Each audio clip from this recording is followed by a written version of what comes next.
Bonjour coach, Bonjour. on se retrouve ce mercredi pour revenir sur la 11e et dernière journée avant la trêve, même si c'est pas encore la mi-saison exactement. Deuxième défaite consécutive de l'AG Caen à domicile face à la réserve d'Avranches. Quel est le sentiment après cette défaite par rapport à la défaite de la semaine d'avant face à Saint-Lô? C'est un sentiment qui est différent. Autant à Saint-Lô, on avait le sentiment qu'on n'avait pas fait ce qu'il fallait en termes d'état d'esprit pour espérer quoi que ce soit. Et autant là, après une première mi-temps sur laquelle je vais passer assez rapidement, mais qui a été très tactique des deux côtés, avec très peu d'occasions d'un côté comme de l'autre. Mais un match très tactique avec une opposition de système. Et c'était la première fois, en tout cas depuis le début de saison, qu'on jouait une équipe qui jouait à 3, en 3-4-3. Et on a été un peu surpris aussi parce que les deux derniers matchs qu'ils avaient fait, ils avaient joué en 4-3-2, en 4-2-3-1. Donc on s'attendait plutôt à une défense à 4 et ils sont arrivés à 3.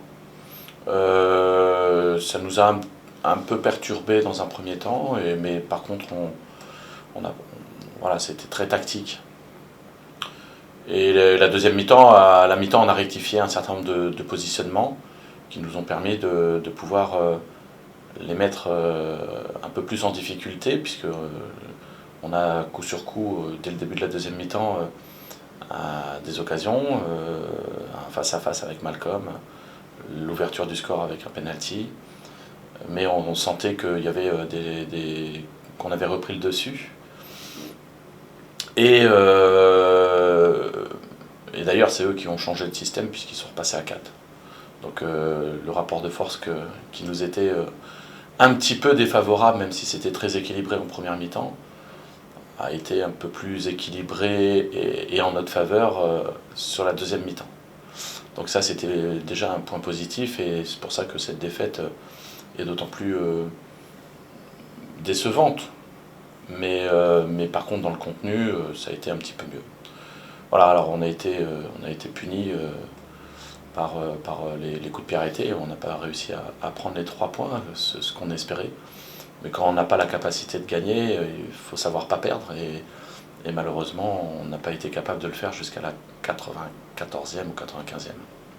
Justement, les deux buts encaissés sur coup de pied arrêté, est-ce que c'est significatif d'un manque de concentration, euh, d'un manque de repères sur ces phases de jeu? Comment on peut l'expliquer? Alors c'est pas un manque de repères puisqu'on on les avait travaillés 20 minutes la veille et avec les positionnements et qu'on a affiché dans le vestiaire tous les marquages, toutes les planches qu'ils font aussi bien sur les coups de pied arrêtés offensifs que sur les coups de pied défensifs et chacun sait exactement ce qu'il a à faire sur les coups de pied arrêtés. Donc c'est pas un manque de repères, mais c'est un manque de concentration, oui, flagrant.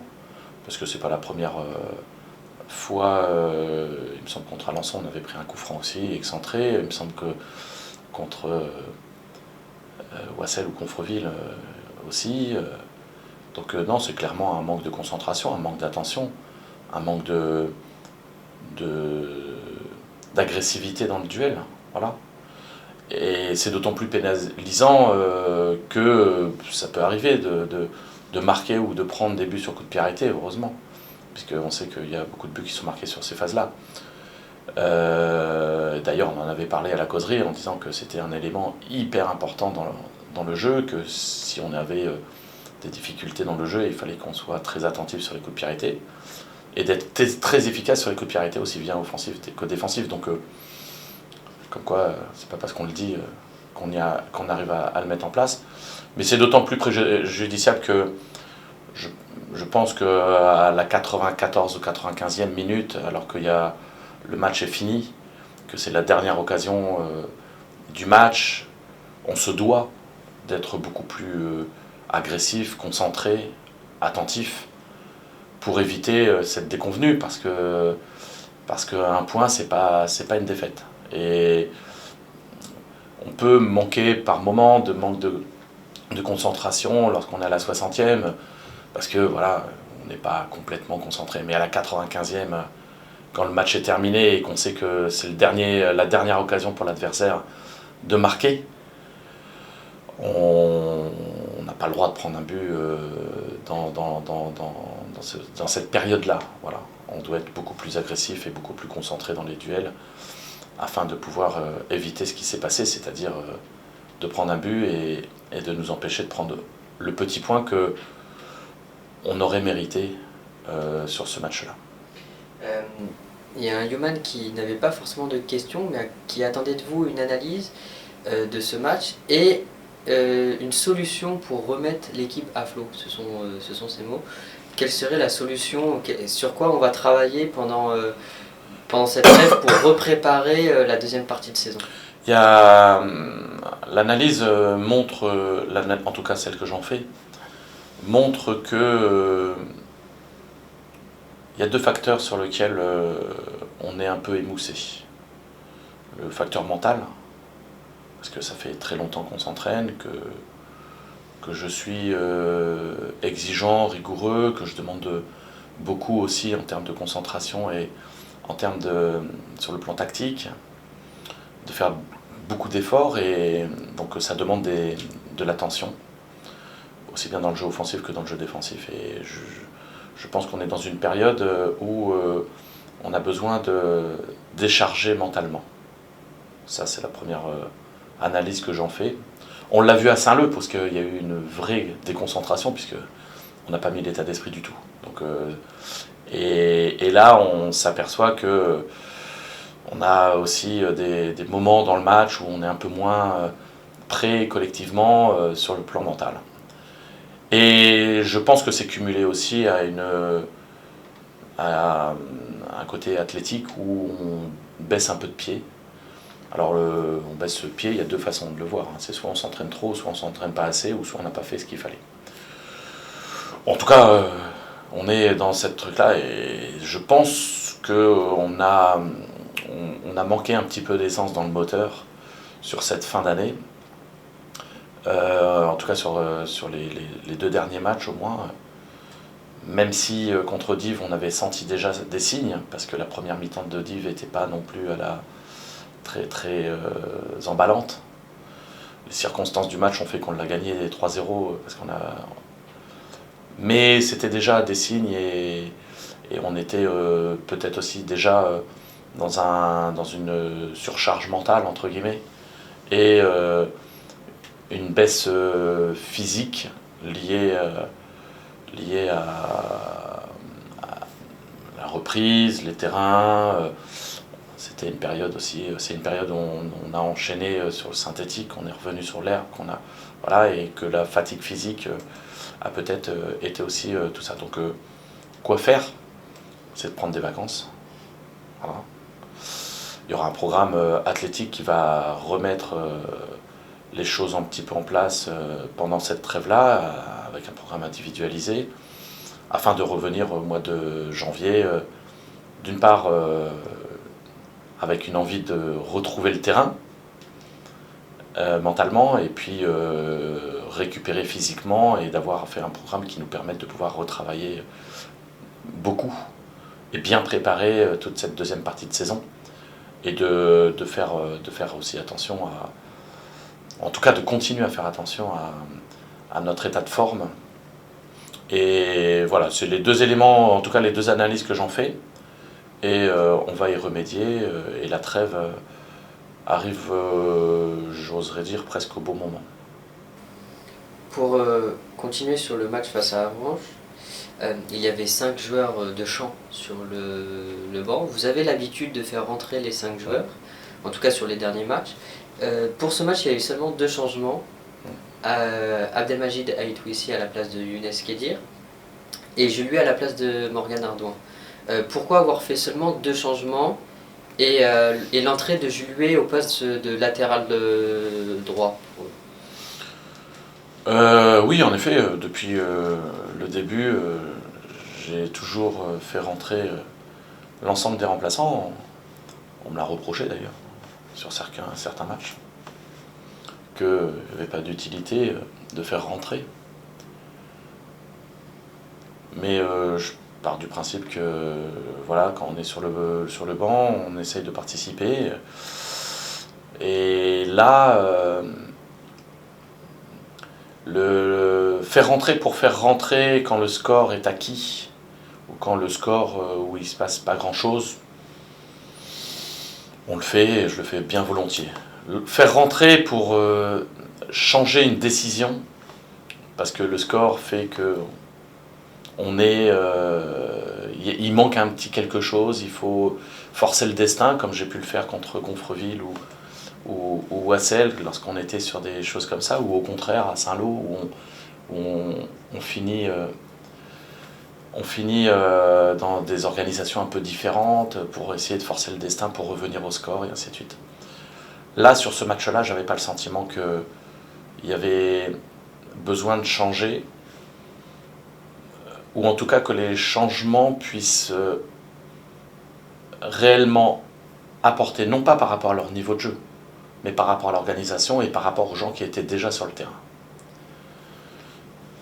Si j'avais enlevé ce Promadze qui a fait un bon match, on m'aurait dit mais pourquoi vous sortez ce Promadze pour faire entrer Alex Tessier. Si j'avais sorti Max Fronel, on m'aurait dit mais c'est peut-être l'un des matchs où il a été le plus en vue. Pourquoi vous le sortez? Je n'avais pas utilité à sortir ces deux joueurs-là, surtout pour faire rentrer Alex Tessier qui était sur le banc, qui est plutôt un joueur à vocation défensive. Donc Alex rentre pas pour ces raisons-là et je lui en ai expliqué à la fin du match et il a très très très bien compris. Jean-Marc Hachid de la même façon. Au moment du match, pourquoi changer l'arrière-gauche? L'arrière-gauche était là aussi parce que un deuxième arrière-gauche, c'est parce que je trouvais que les prestations de Anthony ces derniers matchs étaient un petit peu moindres. Et là, il a fait le match qu'il fallait et qu'il n'y avait pas de raison de changer poste pour poste. Alors on m'aurait dit, ouais, mais vous auriez pu faire rentrer Jean-Marc Hachid un cran plus haut. Ouais, pour faire sortir Malcolm Perriand, qui est le meilleur buteur. On m'aurait dit, mais pourquoi vous faites sortir Malcolm Perriand? Et de la même façon, Romain, qui était un atout offensif aussi, aurait pu rentrer, bien entendu. Mais dans les conditions du match, j'aurais sorti qui? Aetwissi que je venais de faire rentrer, Malcolm Perriand. On m'a dit, mais vous êtes fou, c'est le meilleur buteur. Kevin Goba, qui a un point d'ancrage extraordinaire et que dans la situation du match, son jeu de tête aurait été certainement très précieux. Donc de la même façon, je n'ai pas fait rentrer et je m'en suis expliqué et il l'a très bien compris. Il a d'ailleurs joué avec la réserve, il a marqué un but et deux passes décisives sur la victoire 3-0 de la réserve. Et en plus de ça, il a pris du temps de jeu. Voilà. Donc il me semblait que sur ce match-là, alors j'ai vu quelques commentaires, hein, bien entendu, mais quand je fais rentrer, c'est pour faire rentrer et faire rentrer pour apporter quelque chose. Et là, j'ai pas senti que ça pouvait... non pas que les remplaçants ne pouvaient pas apporter quelque chose, mais que j'allais sortir des joueurs qui apportaient déjà des choses. Et j'avais plutôt le sentiment de dire, bon, voilà, on est plutôt pas mal. Il y a le 1 partout, c'est un match qui est très, très, très, très fermé malgré tout. On a peu d'occasions d'un côté comme de l'autre. Est-ce qu'il faut que je dérègle la machine ou pas? Alors, oui, avec le recul et quand on a les résultats et quand on a vu qu'on a perdu 2-1, on peut toujours se dire il aurait dû faire, on aurait pu, il y avait qu'à, fallait que. Mais c'est pas comme ça que je l'ai vécu sur le moment. Moi, je voulais surtout rester dans notre système de jeu parce qu'on les avait mis en difficulté sur cette deuxième partie de match, sur la deuxième mi-temps. Ils ont d'ailleurs changé de système à cause de nous et que je voulais rester dans cette configuration-là avec des joueurs qui pouvaient, en tout cas, qui donnaient satisfaction. Les seuls changements qu'il y a eu, c'est Aetwissi qui a remplacé Kedir après une première titularisation et de faire 75 minutes de jeu de bonne facture. Et c'était le moment, il commençait à baisser de pied un petit peu, mais voilà, c'était un poste pour poste. Et puis pourquoi Jules à la place de Morgan? Parce que parce que Morgan n'était pas dans un bon jour, tout simplement. On l'a vu, enfin, je pense que l'ensemble des observateurs objectifs l'ont vu.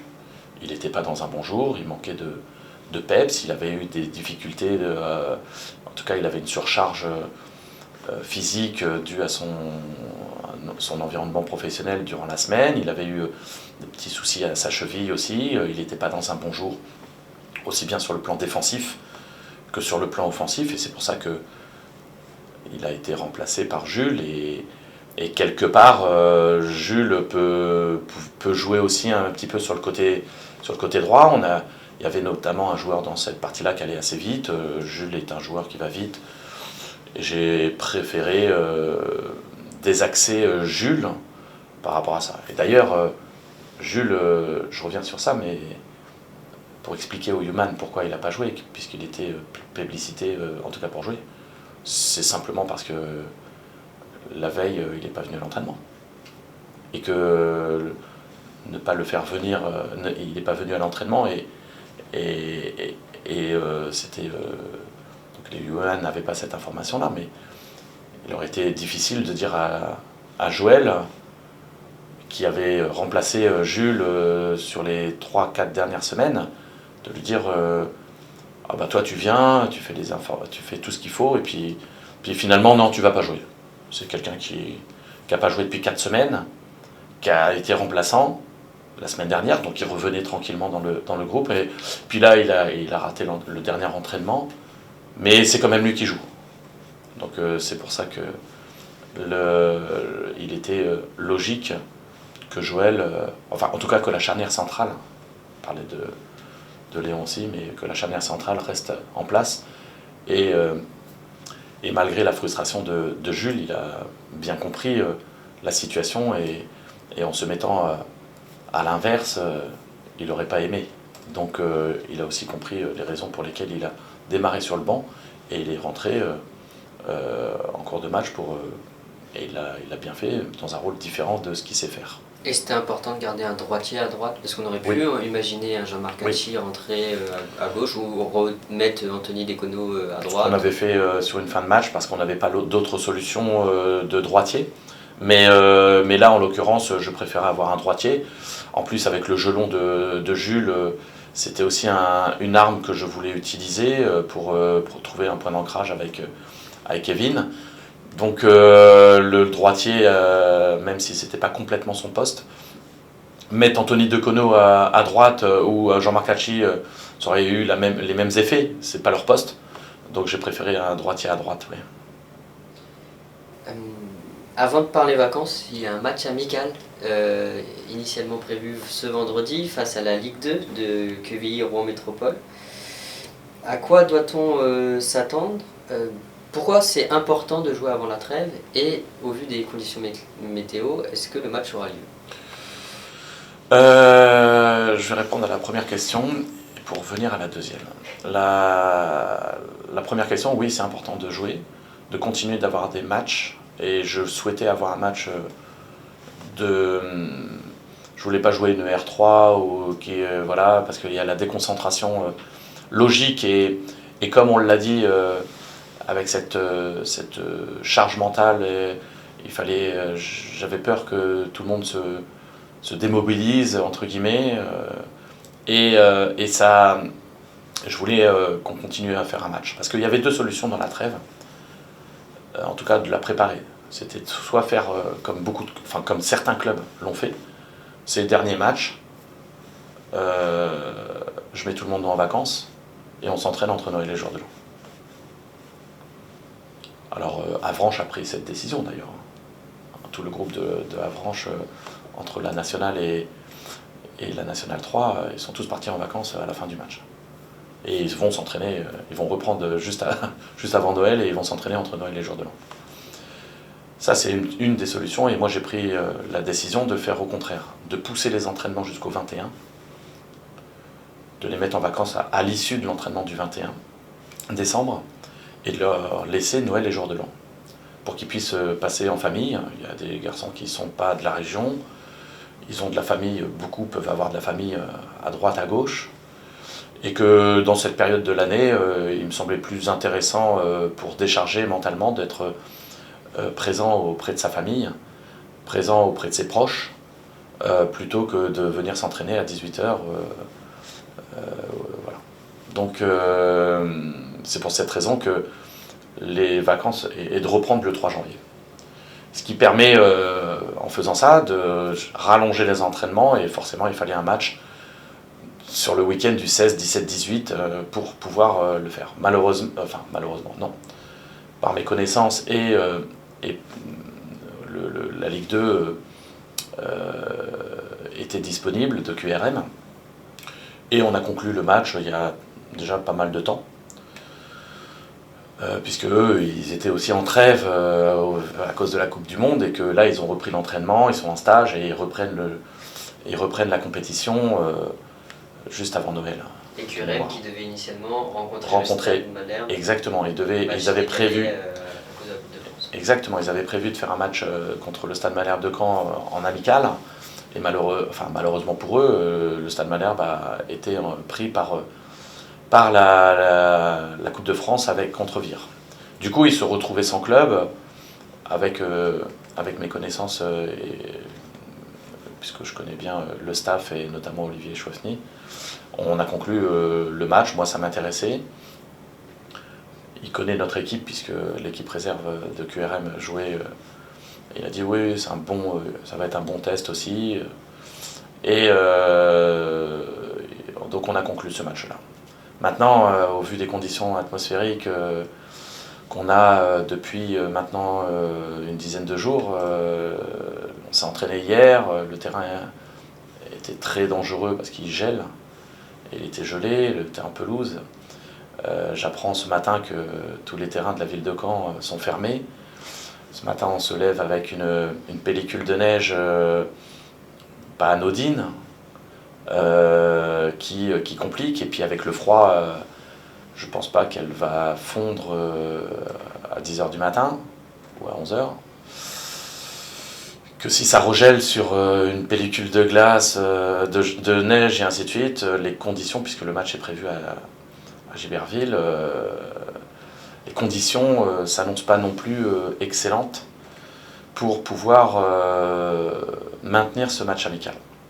Non pas qu'on ne peut pas jouer sur la neige, ou on peut pas, mais là la sécurité des joueurs en devient primordiale. Donc on va faire le point dans la journée. J'ai eu Olivier Chouafny hier soir au téléphone pour lui dire que le terrain était gelé, que c'était vraiment très, très compliqué. On s'est donné jusqu'à aujourd'hui, mais pour prendre une décision ferme et définitive, surtout par rapport au club de Giberville et à la commune de Giberville qui se sont mis en cadre pour nous accueillir. Mais il faut faire ce match, de toute façon se fera. On le trouvera à un autre moment si on ne peut pas le faire là, mais en tout cas on essaiera de le faire et de rendre au club de Giberville, si on devait l'annuler, de le remettre aussi dans cette... parce qu'ils ont vraiment souhaité nous recevoir, ils mettent tout ce qu'il faut pour que le terrain soit bon, mais les conditions climatiques, malheureusement, c'est pas de leur fait. Et on est un petit peu, pour l'instant, dans l'expectative, on ne sait pas trop s'il va vraiment avoir lieu. Très bien, merci coach. On ne se voit pas vendredi puisqu'il n'y a pas de vote ouvert, et on pourra faire un point semaine prochaine pour faire un bilan complet de cette première partie de saison. Très bien. Merci, bonne semaine.